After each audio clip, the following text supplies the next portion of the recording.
प्राचीन भारतीय ग्रंथों में एक उल्लेखनीय महिला का जिक्र है, मैत्रेय, जो एक रिनाउंड फिलोसोफर थी, जिनका वैदिक काल से जुड़ाव रहा। उसी पावन धरती से मैं दीपक रघुवंशी, कैमरामैन अभय जैन के साथ स्वागत करता हूं आप सभी का पीपल ऑफ विदिशा के अगले एपिसोड में। इस एपिसोड की हमारी खास मेहमान है हाउसवाइफ से एक इंडिपेंडेंट बिजनेस वूमन बनी प्रिया शर्मा। बहुत बहुत स्वागत है प्रिया शर्मा आपका हमारे इस नए कार्यक्रम में। Thank you. आपके सफर की शुरुआत, आपकी हम जुबानी सुनना चाहेंगे। किस तरीके से आपने शुरुआत की, क्या क्या चैलेंजेस रहे और आज आप कहाँ तक आपने चैलेंजेस को कवर कर लिया? मैंने अपने स्टूडियो की शुरुआत अपने घर से की थी। पहले मैंने अपना काम घर से ही स्टार्ट किया, फिर 2019 में मैंने अपना मेकअप स्टूडियो ओपन किया। जब मैंने स्टार्टिंग की थी तब मैं खुद से ही मतलब स्टूडियो पर काम करती थी, अकेले काम करती थी। आज मेरे अंडर में 5 से 6 लड़कियां वर्क करती हैं। आपने बताया 2019, तो अब 2019 के बाद तो तुरंत कोरोना भी आ गया था। जी तो जी। उस समय कैसा, क्या बिजनेस कंटिन्यू था कि उसमें काफी रुकाव आ गया था? नहीं, कोरोना टाइम में मैंने काम बहुत कम किया। तब उस समय तो मना ही था लोगों से मिलना। नहीं, कोरोना टाइम में बहुत कम काम किया और बहुत सेफ्टी से, जो थोड़ा बहुत भी किया तो बहुत सेफ्टी से, जिससे मुझे मतलब उस समय गाइडलाइंस ही कुछ और थी। तो कहें तो 2019 से 2022 तक तो खैर आपको उतनी अपॉर्चुनिटी भी नहीं मिली मार्केट में कोरोना की वजह से जी। और जैसे आप 2019 में, उस समय आप मदर थी, आपका मेरी स्टार्टिंग हुई थी तब भी मेरा बेटा है। हाँ। तो आज आपका blossom makeup studio successful business कहें तो आप बन चुका है। जी बिल्कुल। और मैं जैसे किस तरह की सर्विसेज यहाँ पे आप अवेलेबल है? मेरे स्टूडियो में हेयर से रिलेटेड, मेकअप से रिलेटेड, स्किन से रिलेटेड सारी सर्विसेज हाँ मैं करती हूँ। मैं आपसे कहूँ कि जैसे आपका ऑफ सीजन कब रहता है?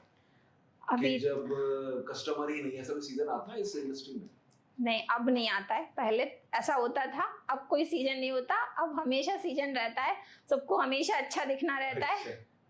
क्या जैसे इसका बहुत बड़ा आप मोबाइल इंडस्ट्री को आप बहुत बड़ा श्रेय देंगे, क्योंकि जिस तरह से अच्छे कैमरे आए हैं, सेल्फी से शुरुआत हुई थी, अब सब पूरा कैमरा वर्क ही होता है, तो लोगों को अच्छा ही दिखना होता है। हाँ बिल्कुल, सबको अच्छा दिखना। कैमरेज फोटोज लेकर आते हैं, वीडियोस लेकर आते हैं कि ऐसा दिखना है, तो वो तो है। तो कंपटीशन है बाजार में ऐसा दिखने का। हाँ। जैसे जैसे आप 2019 से आप बिजनेस ग्रो कर रही थी, अब लेकिन अब इवेंट्स बहुत ज्यादा ही बढ़ गए हैं। अभी क्या एक्स्ट्रा इवेंट्स जो पहले नहीं होते थे उनमें भी मेकअप शुरू हो गया? हाँ, इवेंट्स ऐसा है कि अब पहले शायद ब्राइड ही रेडी होती थी पहले। अच्छा। आसपास के लोग भी रेडी नहीं होते थे, लेकिन अब ऐसा हो गया है कि ब्राइड के साथ साथ 10 से 15-20 मेकअप आसपास के लोगों के, बर्थडे पार्टी, किटी पार्टी और बहुत सारी पार्टीज जो होती हैं, अग्रवाल फंक्शंस, बहुत सारे फंक्शंस होते हैं, सबके मेकअप थीम मतलब मैं करती हूँ। जैसे कभी नवरात्रि के मेकअप, नवरात्रि में भी मेकअप चलते हैं। आपने भी अपना कार्यक्रम बहुत बढ़ा लिया है कि थीम बेस्ड मेकअप सारे मेकअप होते हैं। मेकअप भी कर बिल्कुल। जब हमारे जो त्योहार आते हैं, त्योहारों के दशहरा है, नवरात्रि है, करवा चौथ आता है। करवा चौथ करवा चौथ हमारा मतलब पहले करवा चौथ पर वैसा नहीं होता था, लेकिन अब मेरे करवा चौथ पे 1.5 महीना पहले से पैकेजेस बुक होते हैं। अच्छा। जो मैं पैकेजेस डालती हूँ वो करवा चौथ के 1.5 महीना पहले से ही उनका बुकिंग स्टार्ट हो जाता है। हाँ, करवा जैसे ब्राइडल को कितने दिन पहले आपके पास आ जाना चाहिए जिससे कि वो अपनी शादी में एकदम बेस्ट? महीने 1.5 महीने पहले से स्टार्टिंग, प्री ब्राइडल्स की स्टार्टिंग हो जाती है। 40 दिन पहले वो आ जाती है।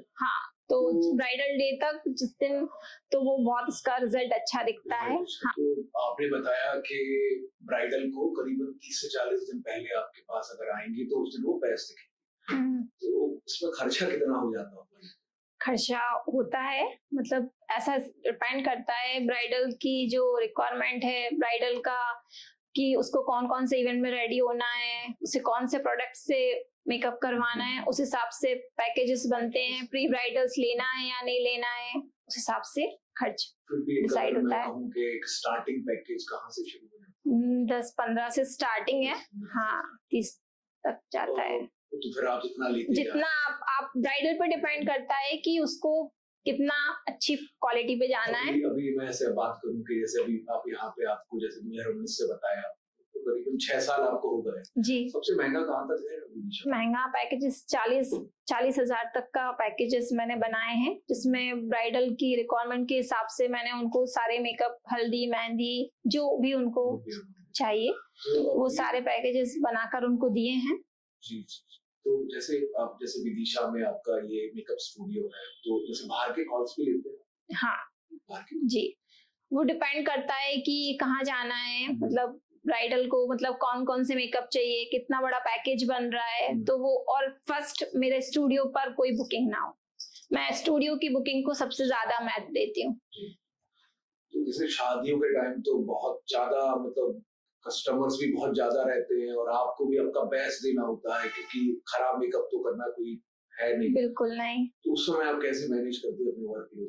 नहीं, ऐसा रहता है कि मेरे जो हेल्पर्स हैं उनके साथ, हाँ जो, हाँ तो मैं सब बहुत ट्रेंड है, मैंने बहुत अच्छे से सबको ट्रेंड कर रखा है, तो मैं ब्राइडल्स रेडी कर कर उन पर देती हूँ। वो भी हेयर स्टाइल, ट्रेंडिंग जो हेयर स्टाइल चल रहे हैं, ड्रेसअप कराना, सब कुछ मैनेज हो जाता है। अच्छा, आपने कहा ट्रेंडिंग हेयर स्टाइल, अभी क्या ट्रेंडिंग हेयर स्टाइल है हमारे विदिशा में? ट्रेंडिंग का तो ऐसा है, ट्रेंड हर साल चेंज होता है। हर साल चेंज? हाँ, और ट्रेंड के साथ भागना पड़ता है। ट्रेंड के साथ आपको हाँ भागना पड़ता है, आपको तैयार रहना पड़ता है। हाँ बिल्कुल, क्योंकि सबको यही है कि हमेशा जो चल रहा है वही करना है। हाँ वही करना है। कितने दूर तक का आपने क्लाइंट को या कस्टमर का हमको अटेंड किया है? क्लाइंट तो बहुत झांसी का, दिल्ली का, हाँ क्लाइंट तो बाहर से भी आते हैं। हाँ, तो वो फोन पर बुकिंग्स होती हैं, फिर मैं अपने इंस्टाग्राम फोटोज वगैरह से, सोशल मीडिया का हाँ इससे यूज करती हूँ, तो उस हिसाब से वो फोटोज वीडियोस देखकर डिसाइड कर लेते हैं, फिर मैं उनका। तो जो सफर की शुरुआत आपने जो अकेले की थी, आज आप झांसी दिल्ली तक पहुंच गए। जी बिल्कुल, अच्छा अचीवमेंट है आपका। जब शुरुआत की थी ब्लॉसम मेकअप स्टूडियो की, जब चैलेंजेस कुछ और थे, नंबर ऑफ कस्टमर्स बढ़े, जब आप अकेले भी काम करते थे, लेकिन आज जैसे आपको 6 साल हो चुके हैं, एक क्लाइंट बेस भी है आपके पास, एम्प्लॉइज की भी अब टीम है आपके पास, अब क्या नए चैलेंजेस है? नया चैलेंजेस अब ये है कि सबसे पहले ना क्लाइंट का रियलिटी प्लस एक्सपेक्टेशन, वो एक्सपेक्ट करते हैं कि कुछ फोटोज लेकर आते हैं, वीडियोस लेकर आते हैं, तो मतलब ऐसा चाहिए, ऐसा करना है, तो वो सबसे बड़ा चैलेंज हो जाता है कि वो जो चाह रहे हैं हम उनको वैसा पूरा वो लुक दे। हाँ वो लुक दे। साथ ही अब क्लाइंट्स हैं, बढ़ गए, पहले क्लाइंट्स मतलब जब मैंने स्टार्टिंग की थी तब कम थे, अब तो पूरी टीम को मैनेज करना, समय मैनेज करना, और कब किसको मतलब बुकिंग सब फोन पर होती है, तो सुबह से लेकर शाम तक का सारा मैनेजमेंट देखना, ये सब बहुत चैलेंजेस होते हैं इनमें। साथ ही आप हाउसवाइफ भी हूँ, घर भी मैनेज करना, बच्चा भी मैनेज करना।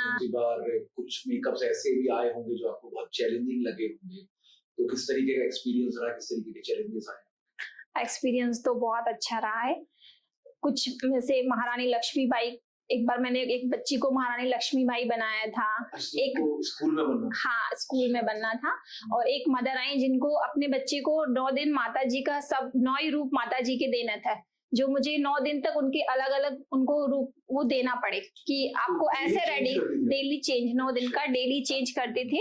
बच्ची को आपने महारानी लक्ष्मीबाई का मेकअप किया था, हाँ, रिजल्ट क्या रहे? रिजल्ट ऐसा है कि उसको फर्स्ट प्राइज मिला। हाँ, पर उसकी मदर का फोन आया, तो जब कोई ऐसा बोलता है कि नहीं हाँ मैम हमने ऐसा किया था, आपका रिजल्ट मतलब मेकअप बहुत अच्छा दिखा, सबने बहुत तारीफ की, स्कूल में तारीफ होती है, फंक्शंस में बहुत खुशी मिलती है, आपको लगता होगा बहुत अच्छा लगता है। मेहनत कर रहे हैं, हाँ, कि मेहनत सफल हो रही है। हाँ, कुछ मिथ्स हैं, जैसे कुछ लोगों का मानना होता है कि हम अगर हेयर कलर बार बार यूज करेंगे तो हमारे बाल जल्दी सफेद हो जाएंगे, क्या इसमें कुछ सच है? नहीं, ऐसा बिल्कुल भी नहीं है। हेयर कलर यूज करने से बाल सफेद बिल्कुल भी नहीं होते हैं। आपके प्रोडक्ट पे डिपेंड करता है कि आपने बालों में कौन सा प्रोडक्ट यूज किया है, इसके बाद आपने क्या मतलब आपने वो सब चीज की कि नहीं की कि बालों को आप हार्म करो, तो कलर का कोई मैटर नहीं है। बालों को। आपका कहना है हाँ, कि अगर हम अच्छे प्रोडक्ट पे जाओगे, हाँ अच्छे प्रोडक्ट पे जाओगे, कभी आपका बाल सफेद कलर से तो नहीं होगा। हाँ, एक और बात जो हम लोग के दिमाग में चलती रहती है कि अगर हम ज्यादा मेकअप यूज करेंगे तो हमारी स्किन जल्दी खराब हो जाएगी, जल्दी रिंकल्स आ जाएंगे या फिर और भी जो परेशानियां स्किन रिलेटेड शुरू हो जाएंगी। कितनी सच्चाई है इसमें? नहीं ऐसा नहीं है, मेकअप से ऐसा कोई भी प्रॉब्लम नहीं होती है। बस डिपेंड करता है कि आप अपने स्किन के हिसाब से मेकअप यूज कर रहे हैं कि नहीं, आप मेकअप करने के बाद मेकअप रिमूव कर रहे हैं कि नहीं। अगर आप विदाउट मेकअप रिमूव किए नाइट में रहते हैं तो वैसे ही पिंपल्स आते हैं।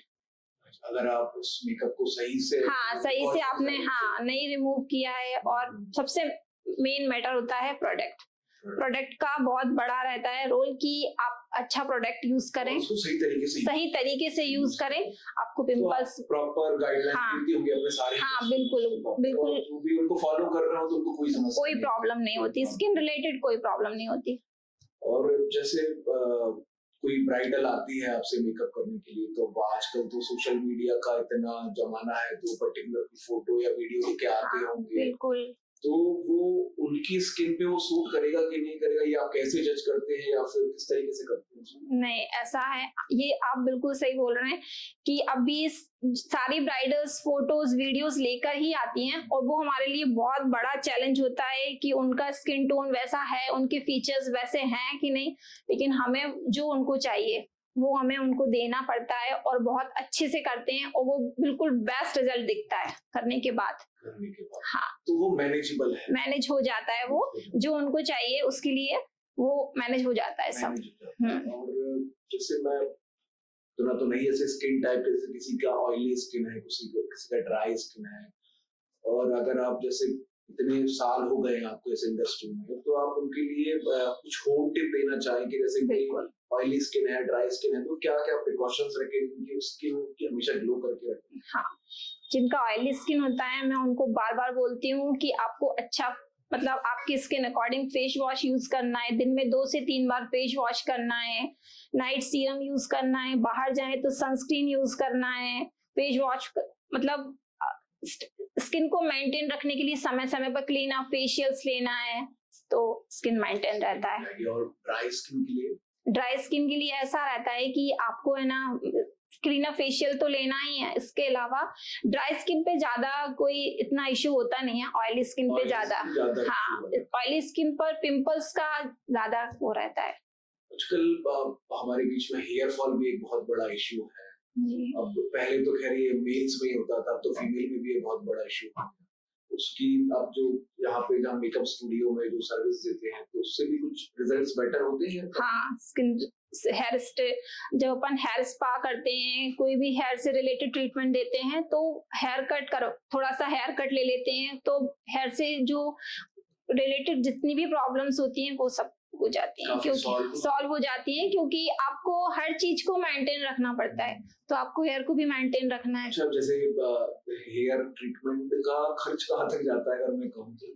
स्टार्टिंग 5,000 स्टार्टिंग है। 5,000 स्टार्टिंग? हाँ, हेयर से रिलेटेड जितना भी ट्रीटमेंट आप प्रॉपर अच्छे से लेते हो 5,000 स्टार्टिंग होता है। 5,000 स्टार्टिंग है। हाँ, एक अच्छा ट्रीटमेंट जी, अच्छा दिखना सभी को सबको अच्छा लगता है। हाँ, और आप इस जरूरत को पूरा कर रही हैं, विदिशा शहर की सभी महिलाओं को और अच्छा दिखा रही हैं, बहुत बढ़िया। जैसे आपको अभी तक का सबसे ज्यादा मुश्किल मेकअप आपने किसका किया और कब किया? अभी तक का सबसे मुश्किल का अर्धनारीश्वर बनाया था मैंने एक बार। हाँ, तो उसमें माता जी का आधा रूप माता जी का देना था, आधा रूप शिव जी का देना था। ये आपने पूरा कर लिया? ये मैंने पूरा फेस मतलब किया था और उनको भी फर्स्ट प्राइज मिला था। एक ही मतलब मेरी फ्रेंड एक मैंने उसको अर्धनारीश्वर और उसको फर्स्ट प्राइज अग्रवाल फंक्शंस होते हैं उसमें उसने थीम रहता है तो उसने वो थीम ली। कितना टाइम लगता होगा ये सब? नहीं, उसमें बहुत टाइम लगता है, प्रॉपर आधा वेस बनता है, प्रॉपर आधी ज्वेलरी होती है, आधा ड्रेस अलग अलग होता है। हाँ, बहुत क्रिटिकल होता है कि हाँ ये करना है और वो बहुत अच्छे से होता है। इसमें ऐसा नहीं है इस मेकअप की दुनिया में कि आपको सिर्फ आना है, कोई आया और उसको मेकअप लगाना है। चैलेंजेस इस फील्ड में भी बहुत है और अगर उन चैलेंजेस को आप अगर अच्छी तरीके से पूरा करते हैं तो खुशी भी उतनी है। अब मैं एक और सवाल आपसे करना चाहूंगा। जैसे आपने चैलेंजेस की बात कही, आपने अपने स्टार्टिंग का सफर भी हमें बताया। अभी आप अपने सेटअप को और आगे कैसे ले जाना चाहती हैं? क्या आप और एक्सपेक्ट कर रही हैं? हाँ, मैं अभी अपने सेटअप को और बढ़ाना चाहती हूँ और अच्छे-अच्छे मतलब सुविधा और जो लेटेस्ट आएगा और ट्रेंडिंग आएगा वो मुझे सब करना है। जैसे देखिए, अपनी कहावत होती है कि हर कामयाब आदमी के पीछे एक औरत का हाथ होता है। आप अपने पति का सपोर्ट किस तरीके से देखती हैं आपकी कामयाबी? वो तो मैं आप नहीं भी पूछते तभी मैं बोलती कि मुझे मेरे काम में सबसे ज्यादा सपोर्ट मेरे हस्बैंड ने किया है स्टार्टिंग से लेके। तो काफी रोचक बातें हुई, काफी रोचक जानकारी मिली हमें इस मेकअप इंडस्ट्री के बारे में। अब मैं प्रिया शर्मा जी से आग्रह करूंगा कि वो हमारे दर्शकों के लिए कुछ आखिरी शब्द। जी, मैं इस पॉडकास्ट के थ्रू अपनी सभी फ्रेंड्स को एक मैसेज देना चाहूंगी कि आपको जिस किसी चीज में भी इंटरेस्ट हो, चाहे वो बिजनेस हो, चाहे वो होम से रिलेटेड कुछ हो, जॉब हो, आपको वो काम हमेशा करना चाहिए क्योंकि उस काम को करने में आपको बहुत खुशी मिलती है और सक्सेस भी मिलती है, सपोर्ट मिलता है, हर चीज मिलती है। तो आप उसको बहुत एंजॉय कीजिए और जैसे मैं करती हूँ, मेरे स्टाफ करता है और मुझे बहुत अच्छा लगता है ये सब करना। तो मैं सबको यही बोलूंगी कि आपको जो पैशन हो उसको फॉलो करें। तो आज के एपिसोड में हमने मुलाकात की थी एक महिला से जो एक हाउसवाइफ थी। उसने अपना समय के साथ कैरियर चुना, एक इंडिपेंडेंट बिजनेस क्रिएट किया, अकेले शुरुआत की, आज एक टीम के साथ काम करते हैं और आज भी उनके पास एक मोटिवेशन लेके चल रही है इस काम को और भी बढ़ाना और भी बेटर करना है। पर सारे कार्यक्रम के पीछे उनका इंटरेस्ट जो एक मेन पॉइंट है, इंटरेस्ट जो है, तो कोई भी व्यक्ति अगर अपना इंटरेस्ट लेके कोई भी काम को करता है तो कामयाबी उससे दूर नहीं रहती। तो हमें इस साधारण कहानी से कुछ असाधारण सीखने को मिला। तो आप भी अपने जज्बे को फॉलो करिए, मेहनत करते रहिए, देखते रहिए people of Vidisha. People of Vidisha के अगले एपिसोड में फिर मिलेंगे हम एक नए मेहमान के साथ। See you.